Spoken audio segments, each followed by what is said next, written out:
तो यहाँ पे टैक्स क्या होते हैं फिजिकल पॉलिसी बेसिक्स में। सबसे पहले हम आते हैं टैक्स पे। तो जो कंपलसरी अमाउंट गवर्नमेंट लेवाई करती है ऑन इंडिविजुअल्स, ऑन कॉरपोरेट्स, ठीक है, इसको हम बोलते हैं टैक्स। इसके बाद आता है टैक्स बेस। टैक्स बेस क्या होता है? जिस पर्टिकुलर आइटम पे और पर्टिकुलर चीज़ पे गवर्नमेंट टैक्स लगाती है। फॉर एग्जांपल आपकी इनकम पे गवर्नमेंट टैक्स लगाती है, ठीक है। पेट्रोल ये भी एक टैक्स बेस है, इस पर भी टैक्स लगाती है। तंबाकू, उस पर भी गवर्नमेंट टैक्स लगाती है, ठीक है। अब फॉर एग्जांपल आपके पार्ले जी के बिस्कुट के पैकेट्स, उन पे भी गवर्नमेंट टैक्स लगाती है। तो इसको हम बोलते हैं टैक्स बेस। जितने भी आइटम्स पे टैक्स लगता है ना, उसको हम बोलते हैं टैक्स बेस। और कभी कभी मार्केट में कंसेप्ट आता है गवर्नमेंट अपना टैक्स बेस जो है बढ़ाना चाहती है, इंक्रीज करना चाहती है। इसका मतलब सीधा सीधा यही है कि गवर्नमेंट जो है और प्रोडक्ट्स को लाना चाहती है मार्केट में जो कि टैक्स, जिन पे टैक्स लगाया जा सके, ठीक है। तो इसको हम बोलते हैं टैक्स बेस। अब इसके टाइप्स की बात करें तो दो आते हैं, डायरेक्ट और इनडायरेक्ट। डायरेक्ट टैक्स में क्या होता है? जिस पर्सन पे टैक्स लगाया जाता है ना, वही पर्सन इस टैक्स को पे करता है। फॉर एग्जांपल आपका इनकम टैक्स, गवर्नमेंट ने आप पे टैक्स लगाया है और आप इसको टैक्स पे करते हो। अब इसके बाद आता है इनकम टैक्स, के बाद आता है इनडायरेक्ट टैक्स। अब इनडायरेक्ट टैक्स में यहाँ पे क्या होता है कि फॉर एग्जांपल गवर्नमेंट ने यहाँ पे कंपनी पे टैक्स लगाया, ठीक है। कंपनी के प्रोडक्ट पे टैक्स लगाया 5% का। मतलब जो कंपनी का प्रोडक्ट था वो 100 रुपीज़ से बढ़कर हो गया 105, 5 रुपये बढ़ गया। अब कंपनी इस टैक्स को मूव कर देगी। अब ये 5 रुपये किससे कलेक्ट किए जाएंगे? कस्टमर से। जो पर्सन इसको पे करेगा वो डिफरेंट रहेगा। तो यहाँ पे कस्टमर से यहाँ पे पैसे कलेक्ट करे जाएंगे। कंपनी इस पैसे को कलेक्ट करेगी और वापस से गवर्नमेंट को रिटर्न कर देगी। तो इसको हम बोलते हैं इनडायरेक्ट टैक्स। मतलब लगाया किसी और पे जा रहा है लेकिन पे कोई और पर्सन कर रहा है, मतलब थर्ड पर्सन कर रहा है, ठीक है। तो इसको हम बोलते हैं इनडायरेक्ट टैक्स। अब हम सिस्टम ऑफ टैक्सेशन पे यहाँ पे देखते हैं। तो सबसे पहले आता है प्रोग्रेसिव, मतलब आगे बढ़ते रहना। सिंपल सा मीनिंग है। तो फॉर एग्जांपल किसी पर्सन की 100 रुपीज़ सैलरी है, तो हो सकता है गवर्नमेंट यहाँ पे बोले कि आप 0% टैक्स पे करो, ठीक है। लेकिन किसी पर्सन की अगर 1000 रुपीज़ सैलरी है तो गवर्नमेंट बोले कि आप यहाँ पे 5% टैक्स पे करो, ठीक है। तो जैसे जैसे आपकी सैलरी इंक्रीज हो रही है, आपके ऊपर टैक्स का जो परसेंटेज है वो भी इंक्रीज हो रहा है। तो इसको हम बोलते हैं प्रोग्रेसिव टैक्सेशन। इसके बाद आता है रिग्रेसिव टैक्सेशन। मतलब क्या कि सपोज करो यहाँ पे एक पार्ले जी का पैकेट है 5 रुपये का, ठीक है। अब एक पर्सन को सैलरी मिल रही है 100 रुपीज़। इस 100 रुपीज़ में से इस पैकेट को खरीदने के लिए इसने 5 रुपये दिए और ख़रीद लिया। इस 5 रुपये पे पैकेट पे 1% का जीएसटी लगा था, 1% का जीएसटी लगा था, ठीक है। अब जब इसने ये टैक्स पे करा तो मतलब इसने 1% का टैक्स पे करा अपनी सैलरी में से गवर्नमेंट को। अब ये 1% कितना हुआ? 1 रुपये, ठीक है। तो इसकी सैलरी में से 1% इसने टैक्स पे कर दिया। यहाँ पे इसने गवर्नमेंट को 1% टैक्स पे करा। इस 100 रुपीज़ वाले पर्सन ने 1% टैक्स पे करा, ठीक है। अब हम बात करते हैं पर्सन बी की सैलरी है 1000 रुपीज़। इसने भी सेम प्रोडक्ट खरीदा, लेकिन यहाँ पे इसको टैक्स कितना पे करना पड़ा? 100 रुपीज़ में से 0.1%। मतलब इसकी सैलरी ज़्यादा है लेकिन इसने टैक्स कम पे करा है। मतलब यहाँ पे जो 5 रुपये का पैकेट है इसमें 1 रुपये जो है जीएसटी लगा हुआ है, 1 रुपीज़ जो है जीएसटी लगा हुआ है, ठीक है। तो समझ में आया? 100 रुपीज़ वाले ने 1% टैक्स पे करा, वही 1000 रुपीज़ जिसकी सैलरी है उसने 0.1% का यहाँ पे टैक्स पे करा। तो इसको हम बोलते हैं रिग्रेसिव टैक्सेशन। ज़्यादातर जो इनडायरेक्ट टैक्स होते हैं वो रिग्रेसिव इन नेचर होते हैं, ठीक है। इसके बाद हम आते हैं प्रोपोर्शनल टैक्सेशन पे। तो फॉर एग्जांपल दो कंपनीज है यहाँ पे, कंपनी सी और कंपनी बी। दोनों के कॉर्पोरेट टैक्स कितना लगाया? 22%।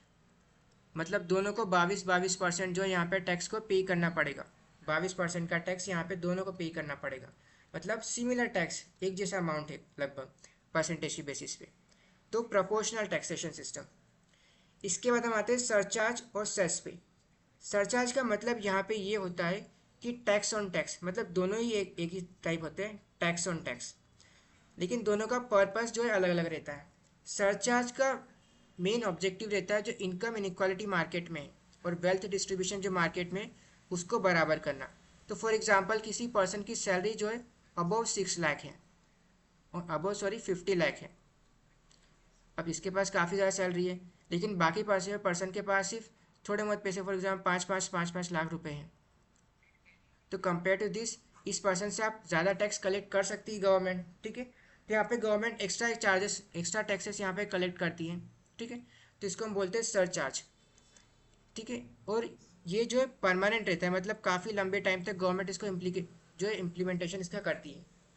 इसके बाद हम आते हैं सेस पे। सेस का यहाँ पे रहता है कि एक स्पेशल पर्पस के लिए इसको लाया जाता है।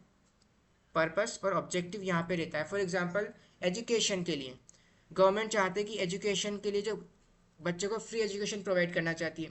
अब गवर्नमेंट के पास उसके लिए टैक्स कम है, तो गवर्नमेंट क्या करेगी, जितने भी प्रोडक्ट्स है उन पर सेस लगा देगी। तो आप 5% एक्स्ट्रा पे कर रहे हो, क्यों?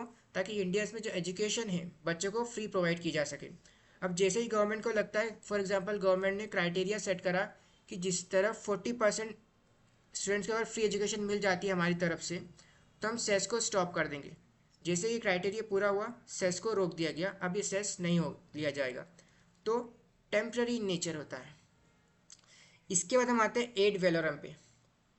एड वेलोरम का मतलब होता है कि वैल्यू के परसेंटेज के बेसिस पे, वैल्यू के ऊपर परसेंटेज के लगाया जाता है। फॉर एग्जांपल 100 रुपीज़ के प्रोडक्ट पे 1% का टैक्स लगाया, या फिर 2% का टैक्स लगाया, या फिर 3% का टैक्स लगाया।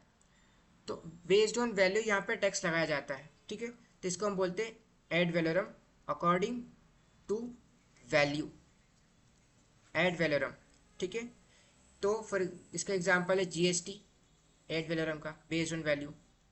इसके बाद आता है स्पेसिफिक टैक्सेशन। मतलब क्या कि फॉर एग्जांपल 1 लीटर पेट्रोल है और गवर्नमेंट ने 7 रुपये आपसे चार्ज करा। मतलब जब भी आप एक क्वांटिटी के बेसिस पे पेट्रोल खरीदोगे, मतलब 1 लीटर पेट्रोल पे 7 रुपये चार्ज करा, 2 लीटर पेट्रोल पे 14 रुपये चार्ज करा, इस तरह से। अब बोला ये जाता है कि जो एड वेलोरम है वो ज़्यादा बेनिफिशियल रहता है गवर्नमेंट के लिए कंपेयर टू स्पेसिफिक। रीज़न क्या होता है इसका, कि 1 लीटर पेट्रोल पे गवर्नमेंट के फॉर एग्जांपल प्राइस बढ़ गए पेट्रोल के 99 रुपये, लेकिन गवर्नमेंट अभी कितना लेगी चार्जेस 7 रुपीज़। यहाँ पे पेट्रोल के 1 लीटर पेट्रोल के बढ़ गए, कम पैसे हो गए, फॉर एग्जांपल 90 रुपये हो गए, फिर भी गवर्नमेंट चार्जेस कितना लेगी, 7 रुपीज़, ठीक है। लेकिन सपोज करो एक प्रोडक्ट है 100 रुपीज़ का, इस पर 1% टैक्स लग रहा है, तो यहाँ पे गवर्नमेंट को 1 रुपये टैक्स मिलेगा, 1 रुपये गवर्नमेंट के खाते में जाएंगे। लेकिन अगर गवर्नमेंट एक इस प्रोडक्ट की प्राइस बढ़ के हो जाती है 105, टैक्स अभी भी 1% है, लेकिन वैल्यू जो गवर्नमेंट को कंट्रीब्यूशन है वो बढ़ जाएगा, करेक्ट, 105 में। तो इसीलिए बोला जाता है एड वेलोरम जो है बेनिफिशियल रहता है गवर्नमेंट के लिए। इसके बाद हम आते हैं एंटी डंपिंग, सेफ गार्ड और काउंटर वेलिंग, ठीक है। तो यहाँ पे तीनों अलग अलग कंसेप्ट रहते हैं, तो ध्यान से सुनना।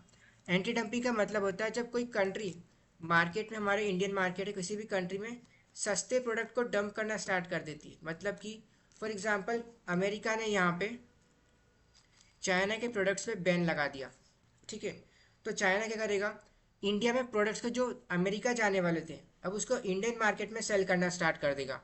तो इधर से मार्केट में सप्लाई बढ़ जाएगी, सप्लाई बढ़ेगी तो मार्केट में इसके जो प्राइस है वो गिर जाएंगे एकदम से। तो ये डोमेस्टिक मार्केटर्स को हार्म, डोमेस्टिक मैन्युफैक्चरर्स को जो है हार्म पहुँचा रहे हैं। तो यहाँ पे एंटी डंपिंग ड्यूटी गवर्नमेंट लगाएगी। इसके बाद आता है सेफ गार्ड।